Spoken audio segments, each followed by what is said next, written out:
drag you home, and then we'll organ grind you. Oh, you'll be hurt. Alright, we're here. I'm Nasty Neal Jones. I'm Annabelle Lecter. And we're joined by Laurence or Harvey. We're actually in Laurence Harvey's boudoir. Oh my god. We shot it in colour, Yeah. and the colour was drained from the image. Well, it was always going to be drained from the image. Mm-hmm. But when Tom was playing around with that, and he tried it on black and white, and he liked that, and I think it adds to it a lot. So. Oh yeah, absolutely. That's when I really compared it to Schindler's List. Well, that's Tom's joke, isn't it? It's his homage to Schindler's List. Yes. And we said this before, but seeing it, the movie when we saw it at Days of the Dead in a crowd of people, it was so different, because at home I had like this, I thought it was funny, and then I was like, well, maybe I'm not supposed to be laughing at these things. Maybe there's something wrong with me. And then you're in a crowd, and like a couple people did walk out, but pretty much everyone's laughing at the same thing. It's like, okay, I feel better about myself. It was just a lot of fun too. I'm where I belong. Yes. The name of that actor with the big bushy eyebrows that's always in Charlie Chaplin films. Oh, You kind of remind me of the Groucho Marx guy, or the other guy? The other guy, Chaplin? yeah. Okay. So. I'm working on that. Well, if you follow Hollywood, if he was a kind of over the top actor that was kind of mugging for the camera every time, that kind of made shots so long that you'd go through every single permutation of eye roll till you were bored, fell asleep, and then woke up a bit later, and he was still doing the same permutations over and over again of eye rolling. Then you'd be exactly like him. We need you around more often, Laurence.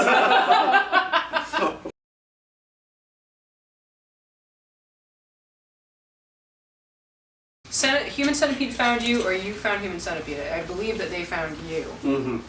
And you were automatically, I love this, let's do it, or you were, I'm not totally sure this is for me, or what was your initial response? Well, my agent's initial response was that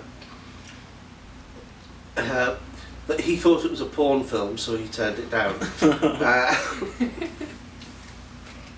So when I asked him what the title was, he said The Human Centipede 2. And I'd heard of the first one because it had played at Fright Fest in the UK, and it was still doing the festival circuit at this time. So I'd heard about it because of Fright Fest, and it was a film I wanted to see.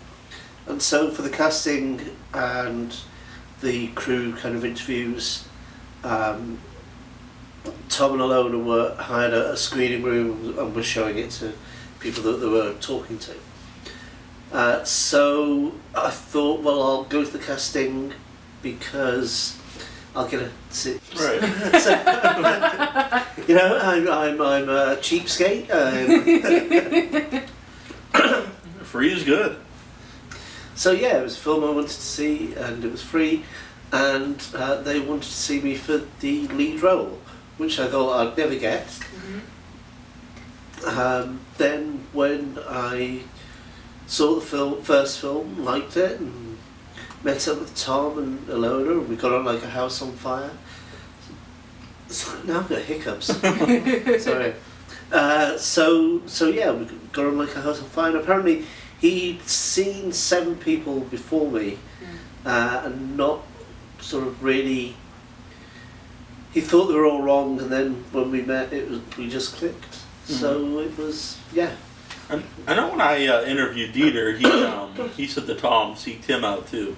He thought he'd be good for the role. Did he ever tell you like what was the reasoning? Like what did he see you in that he thought, this is the guy that's right for this movie? Well, I don't think he'd seen anything that I'd done before. I mean, there's some short films that are online,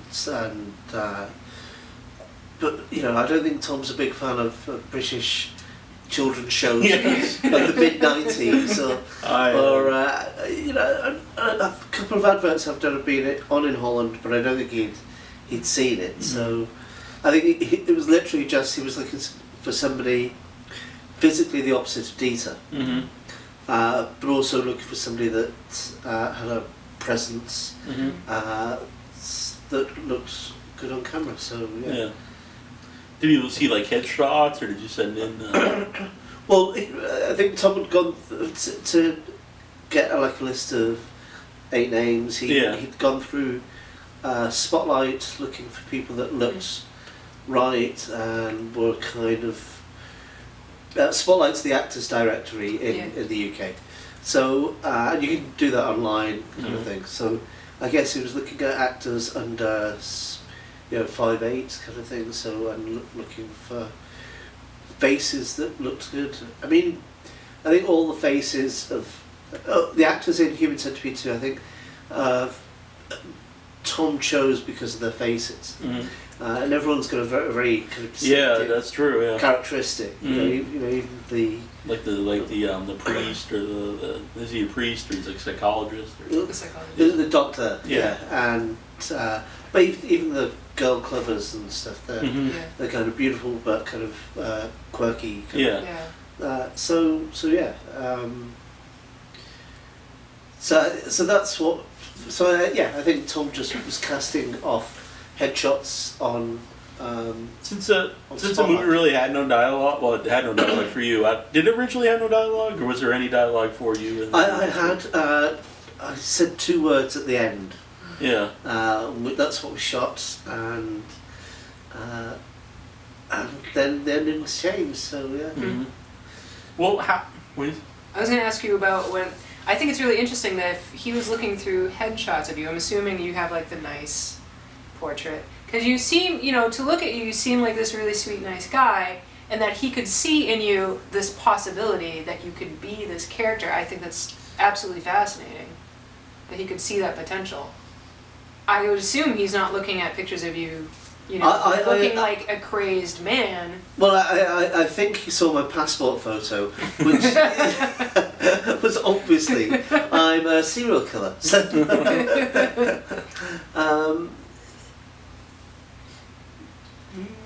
I'm not sure what he saw in the photo. How did the if he brings you in, and since there is no dialogue, what did he have you do to Well, I think originally Tom thought that Martin would have dialogue, but it would be. So it wasn't even to the stage yet. It would be Martin repeating Dieter's dialogue from the first film, kind of thing. And then during the casting, I kind of forgot to speak, except at the moment where I had to do some dialogue of Dieter's. So and Tom kind of liked that and thought that my face was expressive enough to capture not only simple ideas but also quite complex shifts in tone. So I really think it's just a huge thing for you to carry a whole feature film with no dialogue and no actual makeup. It's pretty much your face as the makeup. Yeah. And like you're saying, it's so intense and there's such a range of emotion in that character. It's really a lot going on. It's not just here's a crazy man. It was the whole range of emotions. Yeah. I mean the script is what Martin's going through in his head, kind of thing. It's not not necessarily reality. So when people say, "Oh, it must have been easy to learn the script," well, actually, you've got to break down each scene and say, note what changes are going on in each scene in order for that to then come through your thought processes. So.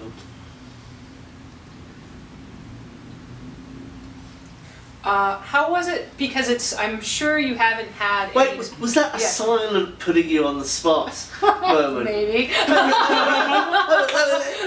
don't know if you saw that. Neal sort of was looking at me, obviously couldn't think of a question. went turned round and went. gave a wink. I gave a wink that was clearly off camera. And it was with the eye that doesn't face the camera. I know what I'm doing, folks. Like, I don't know what kind of experience, like, total range of experiences as an actor, but you're really, I mean, exposed physically. You know, you're out there. How was that? Did you feel like, I don't care, I'm an actor, and I'm just, this is what I'm doing, or is it something like, okay, now here I am, and how was it for you? Well, I come from a performance art background, and so I'm used to just being in front of an audience rather than acting in front of an audience. But I do theatre and obviously TV and adverts as well. So it's a different type of performance. So I think this part did draw upon the performance arts stuff as much as it did the acting stuff. And yeah, so being kind of in my underpants didn't really bother me or freak me. The only thing that I was kind of slightly anxious about was the rape scene, but it's more about kind of the other person and negotiating between the two of you. And I hadn't really had a chance to sort of get to know Emma as much as I would have liked to beforehand. But I kind of think that she wanted to keep her distance from me, from her perspective in the acting. She wanted it to be like a more a surprise. So yeah, I mean, I can understand that as well. So it wasn't until like 10 minutes before, or half an hour before we were due to shoot, that we just locked in a room together and we were just kind of negotiating what couldn't do. Like, you don't want to like hurt anyone or scratch them or and you don't want to pull like somebody's leg to one side if that's where their weight is, and then they're going to fall flat.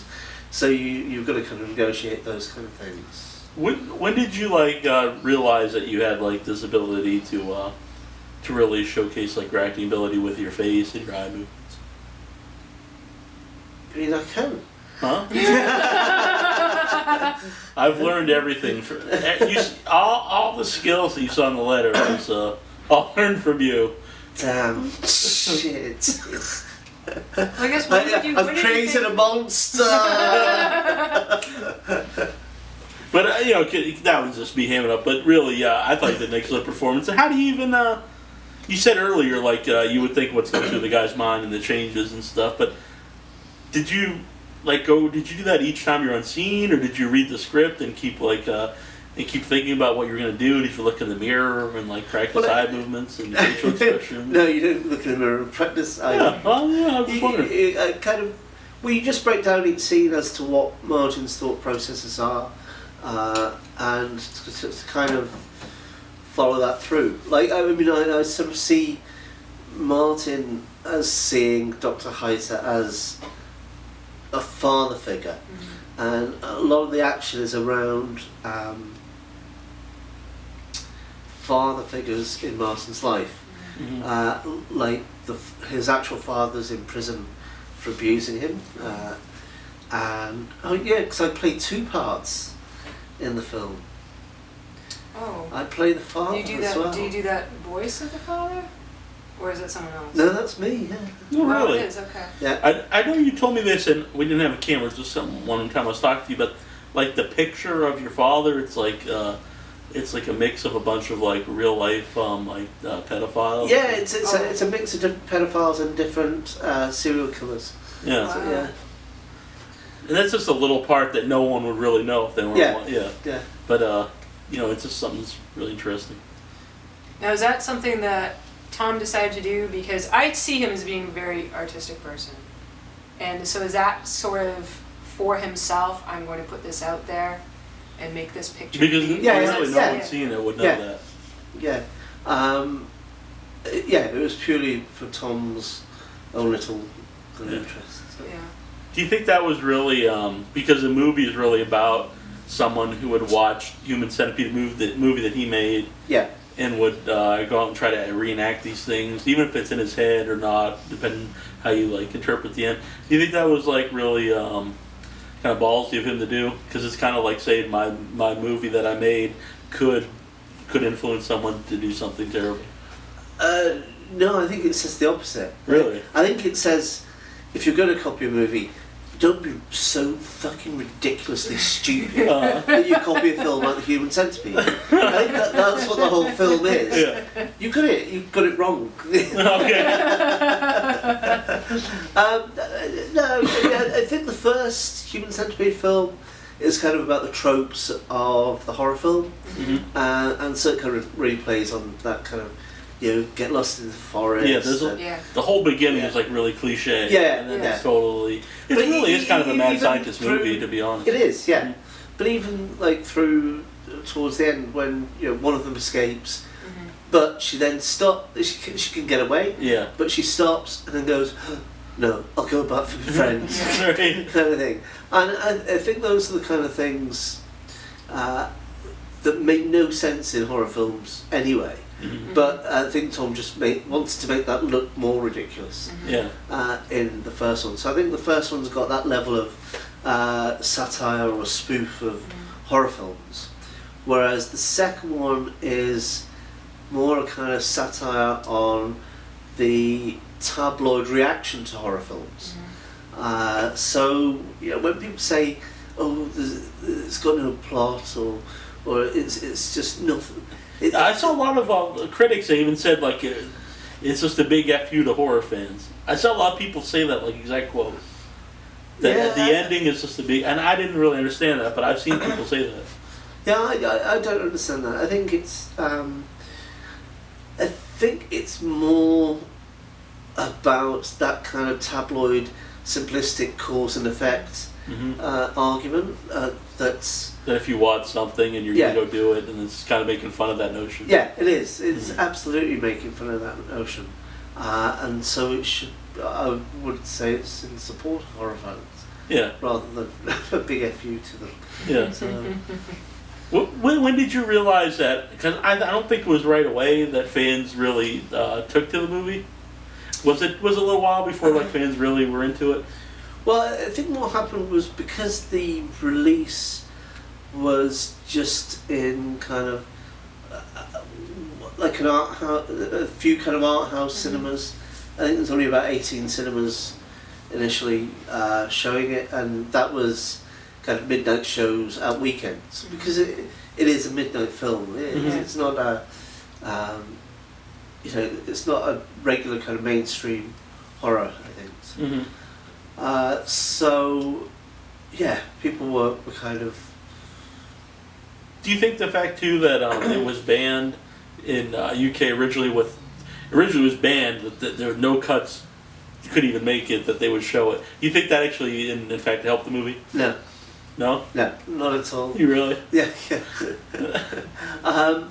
Initially I thought, yeah, great, fantastic. Yeah. But yeah, it just really didn't help.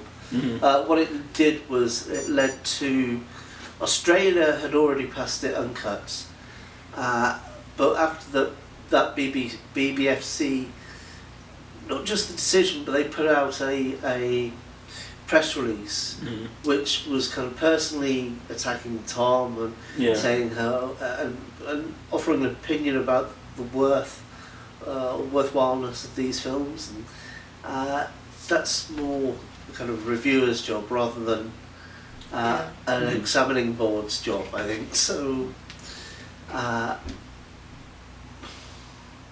also then to suggest that it's uneditable. Yeah. It was kind of kind of weird. Yeah. I mean, since Eisenstein, I think has Like shown unprecedented, has shown that editing can completely change the meaning of something. But they saw the BBF. Well, I think what it is one person at the BBFC saw the film or read the film as being entirely Martin's sexual fantasy, whereas it's not. It's what it is it's a power fantasy. It's a kind of creative, but it's about the creative impulse as well.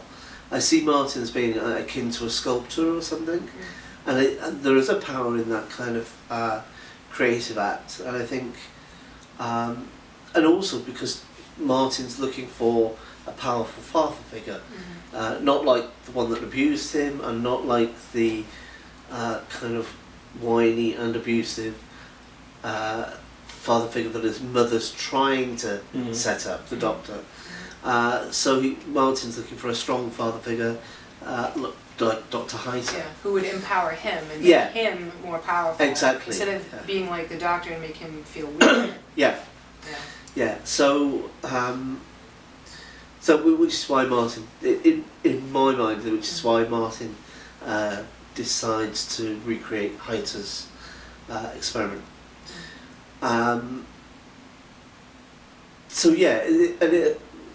Once Martin kind of takes on that mantle of creator, he kind of becomes Heiter a bit as well. So it is about gaining that power. And so when he rapes the centipede, it is about rape. It's about raping the centipede, but because the centipede is his creation, it's also about joining in into the centipede or becoming part of it. And it's not like the rape of an individual woman. It's about a rape of the whole thing. In the original movie, he really doesn't care about these individual people. These are only pieces of his creation. The segments, I mean, that's what. And it's really opposite of the original movie, because the original movie, he's not sexually attracted to it at all. He doesn't really think of it as anything. No, but I think in the notion of the human centipede as a kind of imaginative thing, there is that sexual element to it. Yeah. I mean, it is. I think in orgies, there is a kind of similar kind of position, the choo-choo train, I think they call it something. But so that's already built into the idea of the human centipede anyway. I think the second film just acknowledges that aspect of it, and acknowledges the scatological kind of humour in it as well, kind of thing. I think Martin's self-abuse is the scenes of his self-abuse aren't about Martin's pleasure. They're about showing his twisted sexuality and his mixing of pain and sexual emotion, kind of thing. It's about showing Martin as being stunted emotionally. You think that's because of psychologically the abusement from his dad? Yeah, exactly. But to then see the whole film in terms of being a sexual fantasy, I think it's hugely mistaken. It's a huge misreading of the film, but because it's from the BBFC, once that statement was put out, was given to the press had a field day with it, and that had a knock-on effect with how people viewed the film. And I think some of the initial bad reviews were to do with that. Yeah, based on his authority. Yeah, but also in Australia, where it had been passed uncut, it then led to a Christian group trying to get it reclassified, or trying to ban it, kind of thing.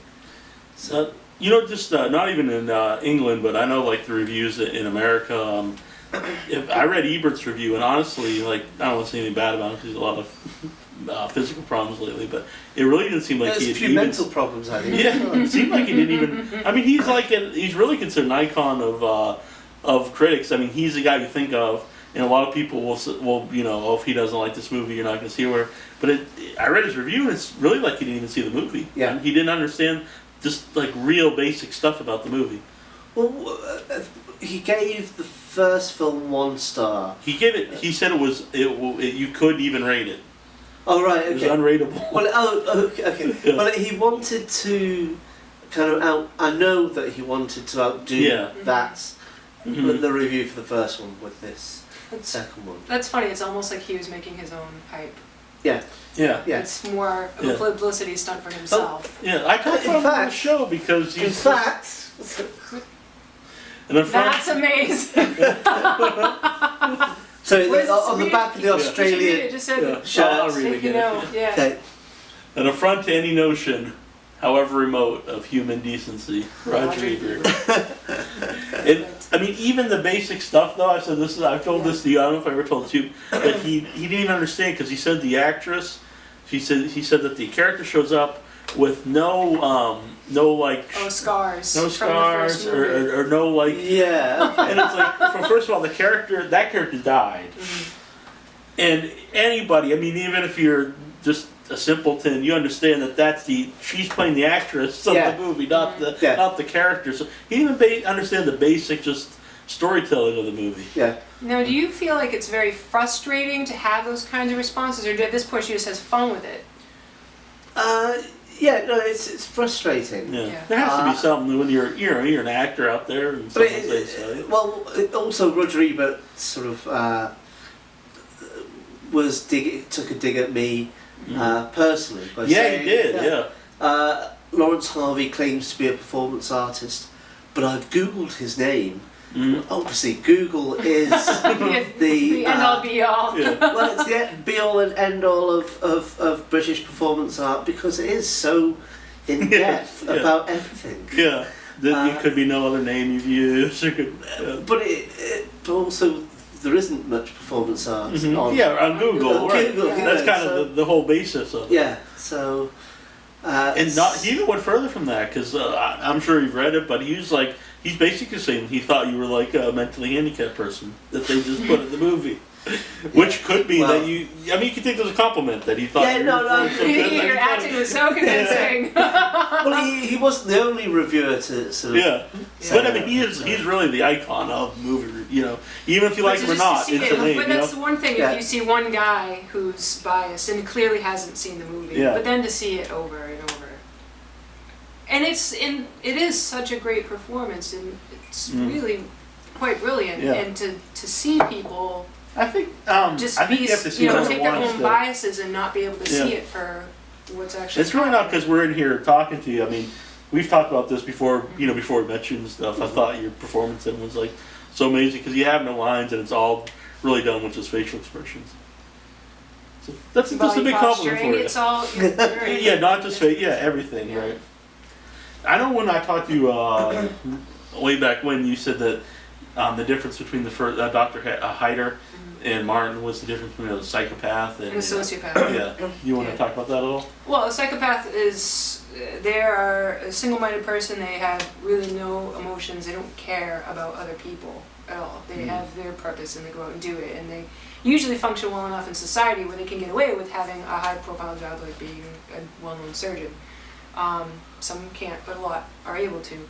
A sociopath is someone that is marginally functional usually, who is emotionally tied in with people, and they'll have these obsessions with certain people, and they'll feel feelings very strongly and result in these kind of crazy behaviors. So it really is, it's definitely is these two totally separate things, of a psychopath and a sociopath. Sounds like somebody I know on Facebook.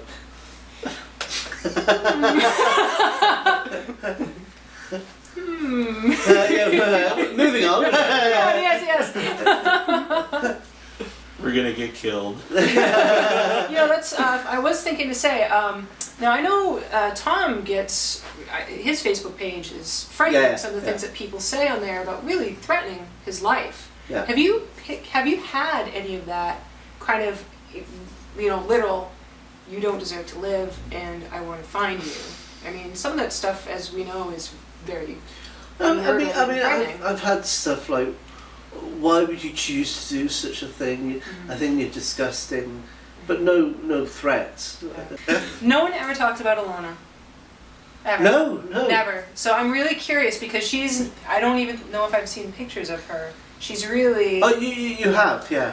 Okay. You probably have at if you see photos of the Fantastic Fest or Fright Fest. She's certainly with the first film. She was up, with Tom on stage. Okay. But what is not yet? So what is she like? What does she bring to the whole production? Because it's Tom. I feel just looking around the internet. Well, it's kind of Tom takes the showman kind of role, and she takes the kind of hard-nosed backroom kind of negotiator kind of role. And on sets, Tom's like the nice one, and Ilona's the one that's going to give everyone Some taskmaster. Yeah. So they actually split the duties that way. Interesting. She isn't a hard-nosed so-and-so. It's just that's the way they've decided to play their respective roles in to get this thing made. Yeah. Where is she in terms of the creative process with these movies? I don't know. I know that her and Tom have the same kind of black sense of humour kind of thing. But yeah, I'm not sure. I know that she when we were filming, she was helping some of the actors go through their lines and stuff like that, and trying to coach people. But yeah, I don't know about like the pre stuff. I just want to talk quick about the ending of the movie, and we'll put up a spoiler thing, because a lot of people take it different ways. Do you think the end of the movie means that none of the previous things you've seen happen? It is all in his head. Well, when I saw it, the first time I saw it, I thought that Marston had got away with it, and that the crying at the end was the boy in the car. Then I kind of thought about it, and that the crying at the end. Well, the first time I saw it, I thought crying at the end was the boy in the car, and that the police were therefore going to come, and he would be arrested. Then I changed my mind that the crying at the end was his own id, his own inner child, and that he was going to do it again. Then somebody said, well, they thought that it had gone back in time, and that everything that you'd just seen was in your imagination.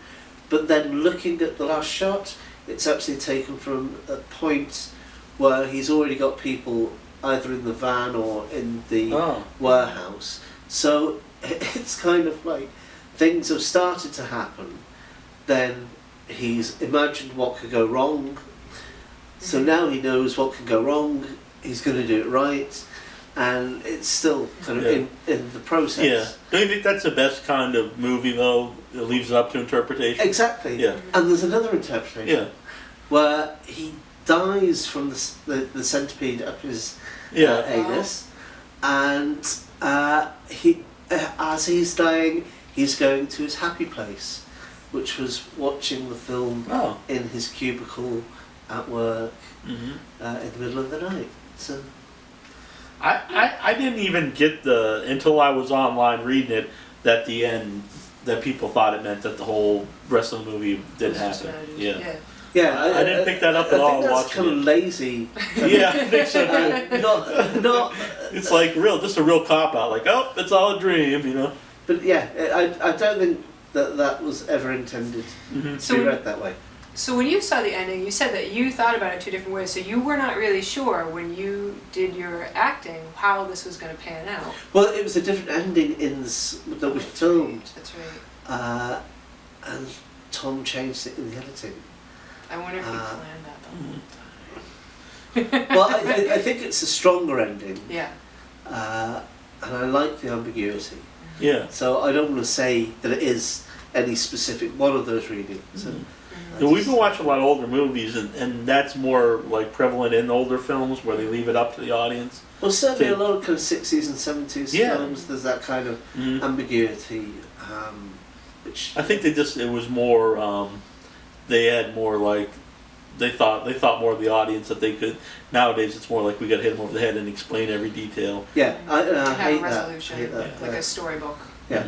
Yeah. It's better as an audience member. It's much better to talk about afterwards. Yeah, because then you could talk about, here's what my thoughts are on what happened, and it's up for discussion. Whereas a Yeah. lot of other movies, it is what it is, and Yeah. that's it. We're agreed. Yeah. And while a lot of people just see the movie as something gross and stuff, I think there's a lot more to it that you can talk about. Yeah, Like we're doing right now. I think there is. Yeah. I hope it's one of those films that people go back to after time. I think initially, because there was a lot of bad reviews, like the day after we showed it at Fantastic Fest, there was reviews coming out saying that the 2 full cinemas where we'd screened at Fantastic Fest, where people were clapping and standing ovation and coming out, slapping us on the back and shaking our hands, that actually everybody hated it in those cinemas. That's what the reviews Really? said. Yeah. Do you think they just go in wanting to say that, or they just say it for their own I don't whatever know. they thought of it? Or I don't know. I kind of think that. I kind of think some of the reviewers were expecting a different film Yeah. and didn't get it, and therefore decided that their opinion would be what everyone thought. I Yeah. wonder if, as a reviewer, if you feel like you were being reviewed by your peers, if they felt they couldn't like it, because then that would potentially discredit them among their peers. You know what I mean? Yeah, no, I understand that, but Because it's such an extreme movie compared Yeah. to reviewing, Yeah. whatever's out there, some Jennifer Aniston yeah. yeah, film. Like I said with the Ebert thing, if he would have just came out and said, this is a movie I want nothing to do with and I won't even watch it, yeah, I would have more respect for that than yeah. to say stuff that didn't even happen in the movie, and Yeah. he veers off and starts talking about, like you said, personal stuff about you that was just weird, and he even starts talking about like Roger Siskel, and it's just this really weird review that has nothing to do with the film. Yeah. I would have been having more respect if he just said, this is a movie I don't want to see, I'm not going to watch it. Yeah. As far as like we were talking about different great things that we see in your acting performance in the film. Was there any particular part in the film or even the entire performance where you feel like I nailed it? I so nailed it. Or reverse, like, I wish I could do that one again.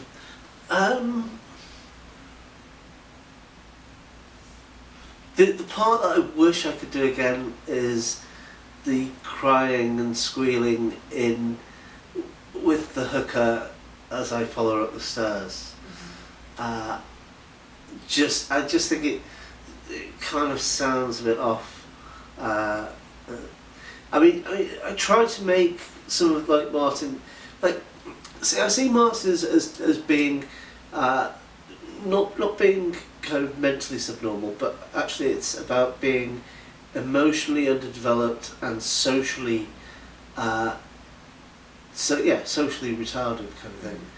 I think that whilst Martin does have emotions, I think he can't express them properly or so on. So a lot of the performance was inspired by my friend's 2 one-year-old twins who I visited whilst we were filming. And it was just interesting kind of looking at them because they're twins, and if you sort of see what kids that age do, but then doubled, and it's kind of, you see them working off each other, and it's about, one of the things that they do is, whilst there might be a genuine initial emotion, the way they express it is kind of either false, or they express it's kind of they over-express it, and or sense that they should be doing one emotion when they're actually feeling a different emotion, and it's about trying to capture those kind of things in Martin's performance. That was what I tried to bring to Martin's performance, and I think I nailed it in parts like where Martin gets upset at the pregnant woman sort of seemingly dead, but the baby's still alive in her. and I actually kind of find it quite touching with Martin's relationship with Jenny, with Ashlyn Yenny's, Miss Yenny's character. I think there's kind of moments in that which are quite touching and lovely, and yeah, strike me as kind of true. So it is a romantic love story. Yeah. I would put up there as one of the most romantic love scenes I've seen in film. It's kind of that necromantic. I'm kind of torn between which one I have 1 and 2. But like you said, it's, you know, you were talking about, you know, studying these infants and their love, their capacity, and their capacity to express emotion and show their feelings, and it's all. But it's about that rough mismatch of what's expressed and genuine emotion. It kind of doesn't quite. Like you said, like kind of retarded there, where you're stuck as a child and. But you're emotionally, yeah. But as an adult, you know, you have different needs and things. As an adult, wanting to have respect and not having respect, you know, wanting to have some kind of romantic sexual relationship and not having the abilities to go out into the world and achieve those things through normal means. And frustration. A lot of frustration. Yes, yeah. I know actually when I interviewed before, you said there was like bits of the Martin character that, you know, were emotions that you felt throughout your life, like, you know, maybe social awkwardness, and obviously not to that level, but do you take that and just like, you know, bring it up, exaggerate it, like the nth degree? Yeah, it's you know, I think Martin's very kind of close to aspects of the character, but yeah, turn to the dark side kind of thing, you know, rather than just being kind of gawky, awkward, shy kind of person. Yeah. Martin's kind of introverted, sullen, and kind of violent. Right. Yeah. I have a lot of the same characteristics. Well, violently childish. That is me. But I know we can't talk too much about the third one, but we talked about this when Annabelle was talking to this. You can talk about the third one. Do you mind if we do? I can't talk about it. Do you mind if we share our thoughts on the third one? You share your thoughts. Oh, can we? Yeah. I don't even want to have any kind of. I don't know. I don't know if, honestly, I don't know if I even want to put my personal ideas out there because I don't want to influence other people. I really don't, because if I'm right, I don't want to. If I'm right, I'm taking all the credit. That is me. Money on the table. I'll hold it until the full out. And we'll. Okay. Can I tell him? I'll tell him my take on what's happened in the third film. All right. I should close my ears or go in another room or something so you don't think I'm copying you or anything. If you want to. Please. Now, we talked about this before, so I don't think either of us are going to copy each other. But honestly, and I'm not going to look away from Laurence because I don't want him to say I'm right, I'm wrong, either way. But my take is, I really think that Dieter Laser is going to be in the movie. And I think all the fighting has been put out there to get hype for the movie, and I think it will play into the actual story of the movie. And so in my opinion, he will play himself in the third film. That Laurence Harvey will play himself in the third film. He won't be Martin. He'll be the actor. Udo Kier will be taking over the role in the movie, within the movie. And then I think Tom will be in the movie. It's some role, maybe not like a huge role, but he'll be in the movie. And then either there'll be a new person that wants to get rid of all these people, or one of those characters will want to get rid of the other characters. I thought pretty much the same thing, but I would think that Dieter Laser would be getting vengeance for being out of the movie. Okay. So I thought specifically there. Yeah, okay. We could both be totally wrong. We could, and that could be just big fans of the movies really wanting to see and that's someone texted me wanting to see both Dieter and Laurence in the movie together. But we'll have to wait and see. And I think just the fact that we have ideas about the movie makes it fun. Yeah. Even if It's we're totally wrong. Well, Tom's already said that he's in the film Oh yeah. as well, so... Okay. Mm.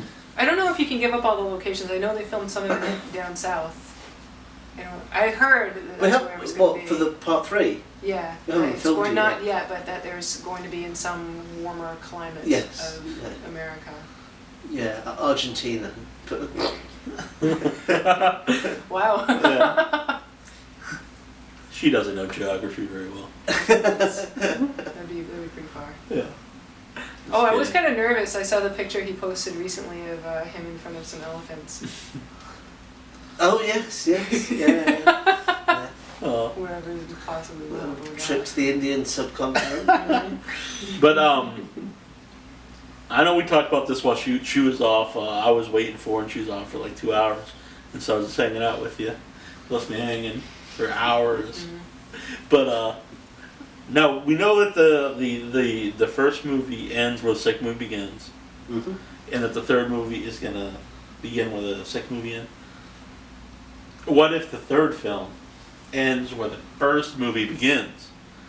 So then you're in a continuous loop that you can watch. So what's that? Is it the Obolus or something? You the Ouroboros. Ouroboros, Yeah. yeah, sorry. just watch it in continuous loop. The snake eating its own tail. That's interesting. Yeah.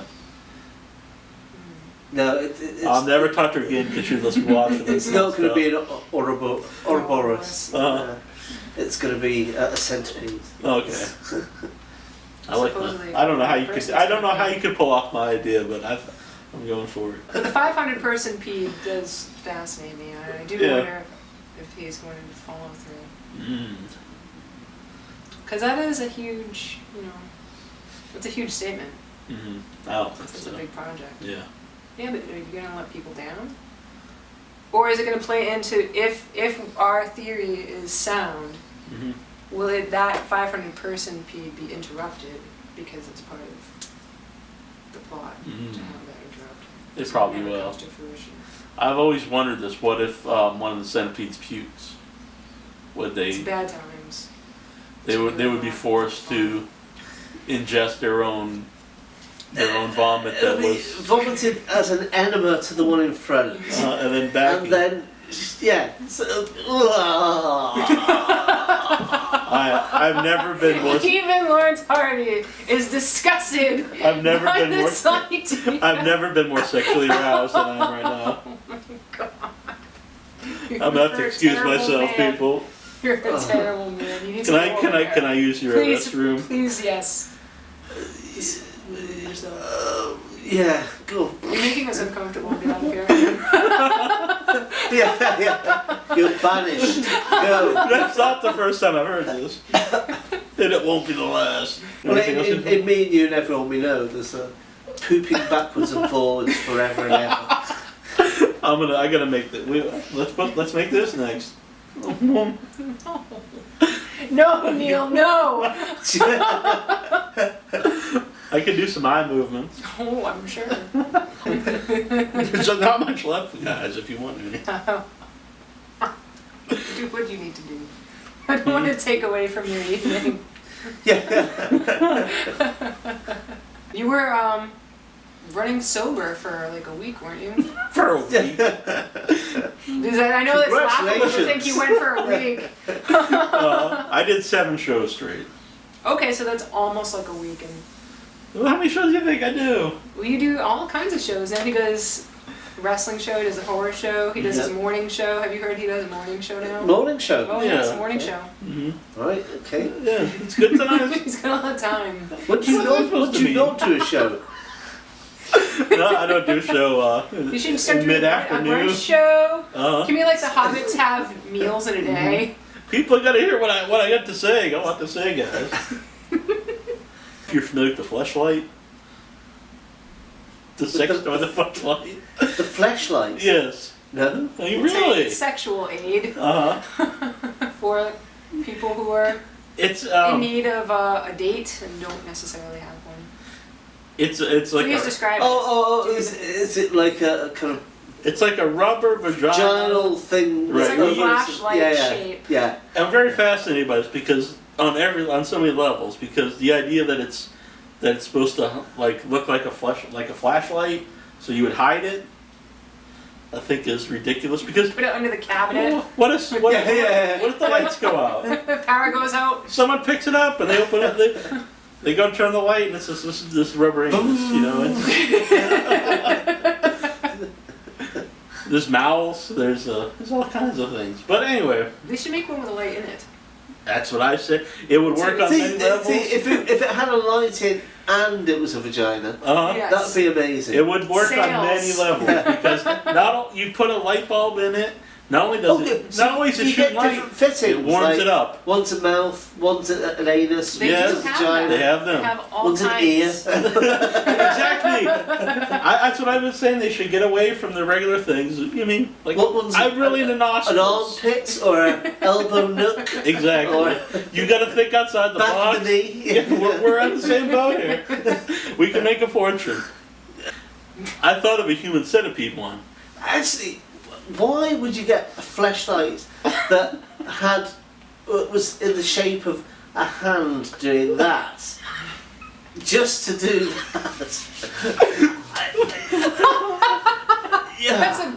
That's brilliant. Have you ever heard of The Stranger? I didn't know about this until fans of my calls. Unless it's for disabled people that can attach it. What I've heard is they're really heavy There's too, an so they're apparatus that really goes. yeah. It's not. No.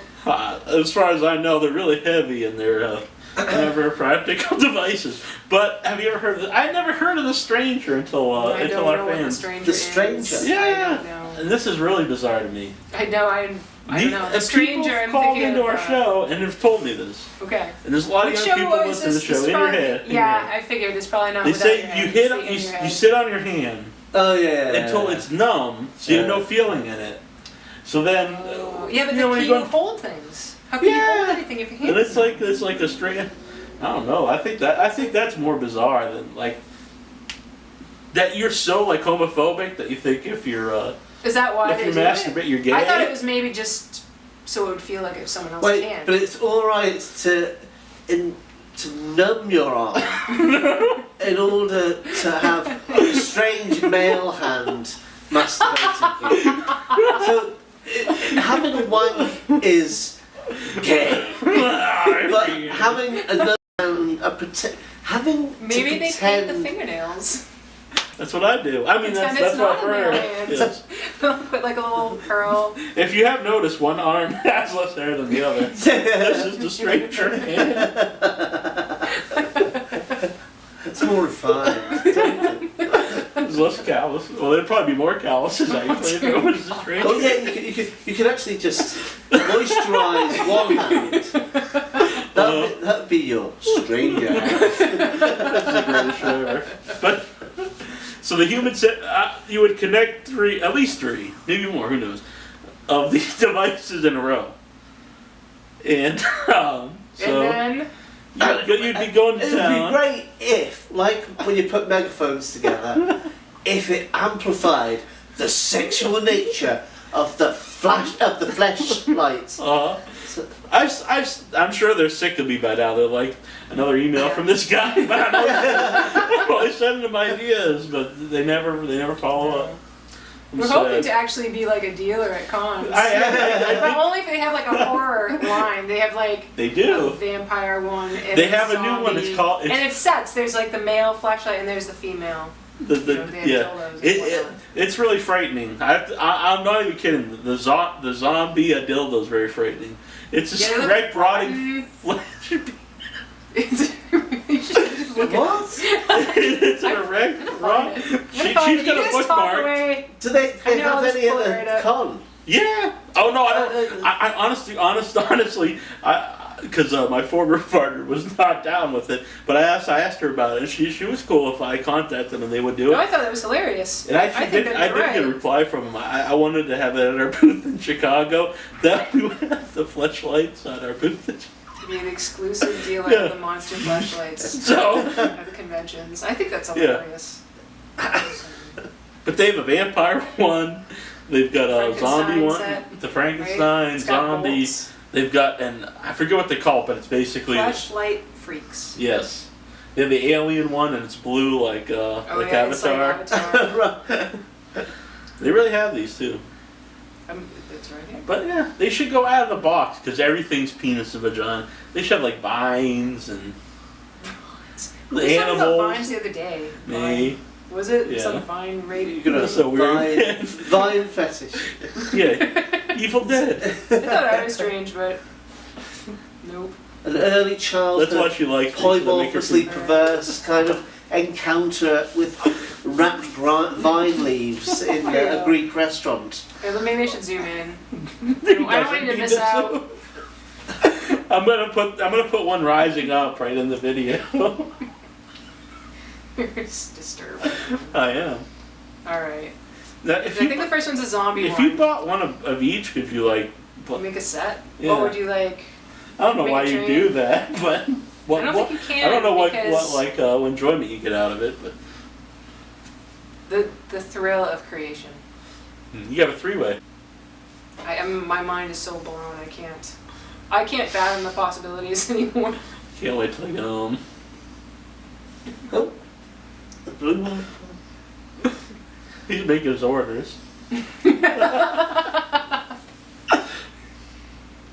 Frankenstein. Yeah. What a Frankenstein? That's For kind the of weird. bolts. I'm not being like, I don't think I'm being homophobic or like weirded out, but I think the dildo ones are a lot creepier. They don't do much on the woman ones. They're just Well, a what are you little gonna bit. do? I mean, It's just a it's little not bit. that much to work with. Huh? No, Because it's only this tiny little space. those male ones, As yeah. an artist, the male ones is a lot more to work with. But the drac, You do. the drac fleshlight Oh, yeah. has a little bat symbol over Oh. the Yes. There's a new folds one of the too. Yes. the labia. There's a Yeah. new one called the Suck You Dry. As opposed to the succubus. The That's Suck a- You Bye.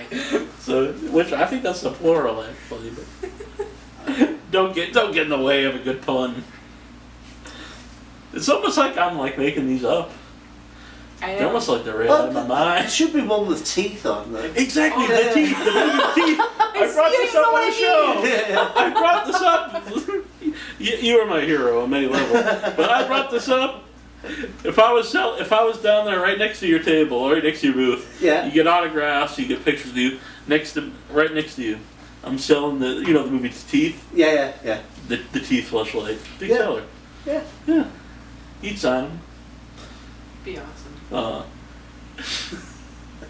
You're really regretting that you've taken part in this. I am, yeah. I hope this never sees the light of day. So. Well, all right, we're back once again, and I'm here with a couple lightweights, but we're gonna try to wrap it up here. Okay. All right. Right. See you later, folks. Done. Yeah. What a waste of time. But anyway, I had a really good time here. Oh yeah, absolutely. It's great to finally. Yeah, it was kind of mediocre for me, but no, it was lovely to meet the lovely Annabelle, Yeah. and pretty cool. always a pleasure to meet you. Aw, thanks. You know, yeah, it was a good time. Yeah. Yeah. That's a warming, cuddling moment. Oh yeah. Ham. Aw, thank you. I feel so staged. Get out of here. Yeah, you're done. Right. I think I've got It's up. gonna be I've done the 4 Laurence times and now. Annabelle Lecter show. Yeah. I fully expect that by next year. I'm totally out. What's happening? Mm-hmm. You're gonna start Yeah, we're touring going to together? edit you after this, actually. I do It'll be assume like a that- split screen. That's why she wants to learn how to edit. Then I can just be totally cut out. I'm like the cancer. This one's cut right out of it. I'm just curious about your history in acting and what got you interested, and I'm always curious about where that comes from you, because I paint, and that's something that's been with me all my life. I've always made art, and that's all. I've always just been drawn there. And curious Same here, how you got really. into it. Same here. I mean, I've always been an artist, and I came from a kind of painting background. And then when I studied my degree, within the third, I was also kind of interested in film, and I made kind of narrative paintings. And then when I did my degree, there was, in the first few weeks of term, there was a performance workshop, and I sort of got involved with the performance side of things, and my first performance I did, I made people cry, so... Wow. I Intentionally? No, it was just kind of... Was it supposed to be a comedy, or was it? yeah. No, it was just kind of different autobiographical vignettes. And then the tutor sort of when it came time to choose what area you had to study in, the tutor persuaded me to come into performance. So I did. I want to ask you something, because you talked about earlier about being kind of socially awkward and stuff, and I have all those same traits. When did you it would be weird to be awkward and not want to socialize with people, but then at the same time want to be a performance artist? When did how does that interact with each other? Well, somebody once said that the best performance artists tend to be either introverted extroverts or extroverted introverts, and I think that's kind of true. I think often out and out extroverts just go into drama, and that kind of aspect of theatre, and that's why there's so many kind of musicals. Right. I think. Whereas the most interesting people that work in acting, I think, are the people that come from a different kind of set of performance skills. Like stand-up comics make interesting kind of actors, and non-actors as well. So you can find a fascinating. Yeah. Kind of There's a lot of small roles in great films that they put a stand-up comedian in, and they made it into something completely different, like in Taxi Driver. Yeah. But also, people that are involved with experimental theatre that come into film, like Willem Dafoe, I think, or Spalding Gray, and kind of thing. And I think that kind of thing's interesting, because I'm interested in different ways of working and different ways of performance, different aspects of performance. So it's not just I'm not just a kind of straight actor. So yeah.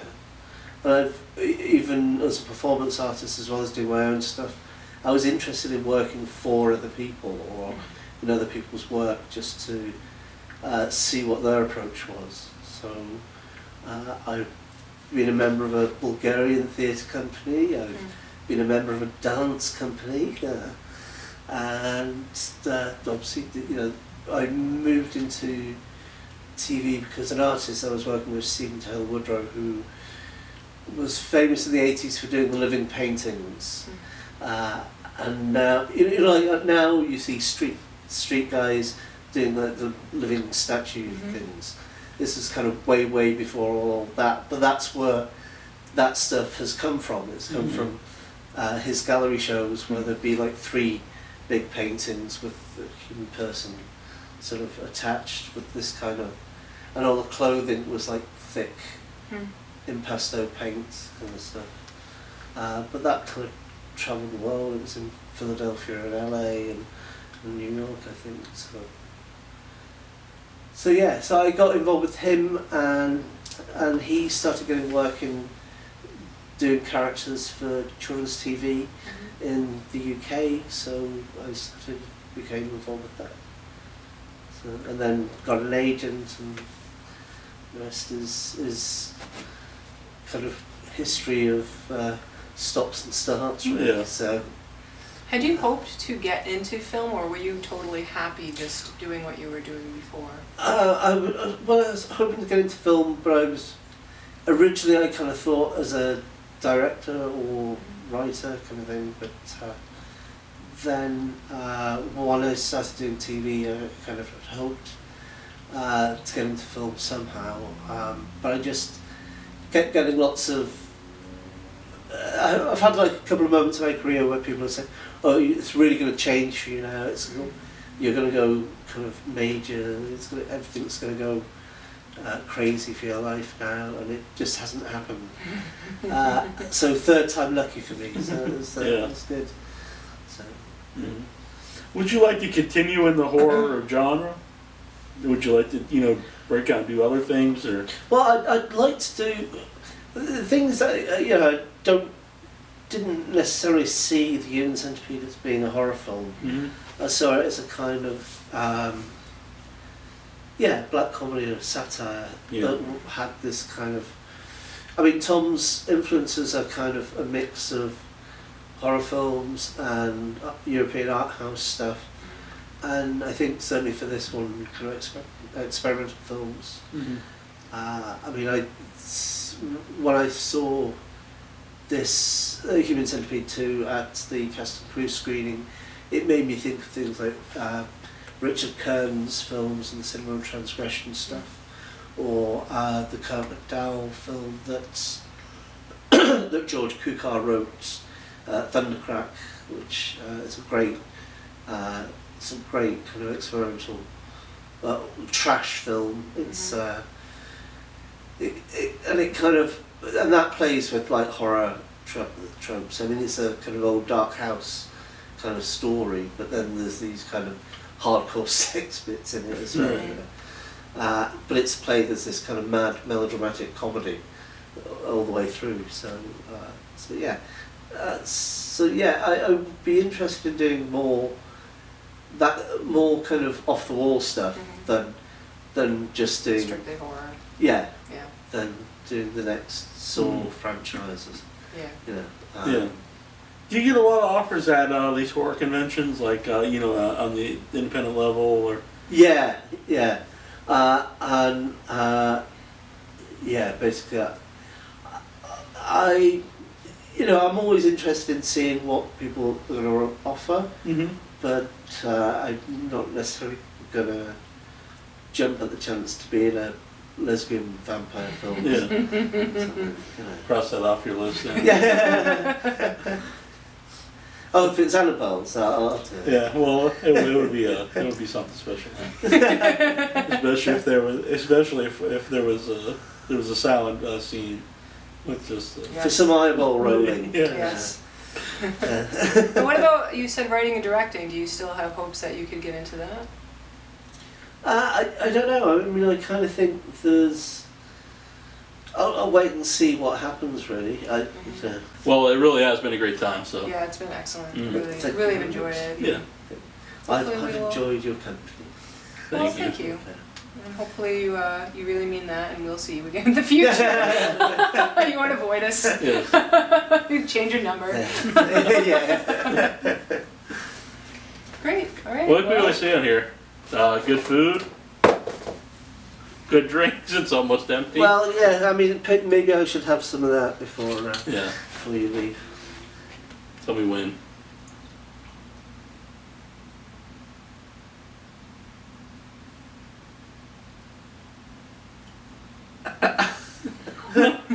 It's about. We might as well just finish this off. When?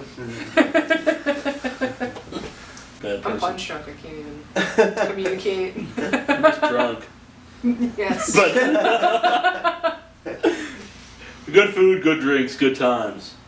Here in Dinner and Dinner Movie and Movie. in Worcester, Massachusetts for Rock and Shock. You said it all. Yeah. Let's all roar.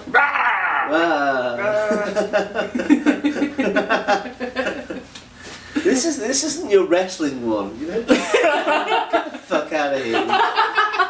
Fucking spandex. You're just lusting after spandex men in tight muscles or whatever. Now we're talking. Now we know the show.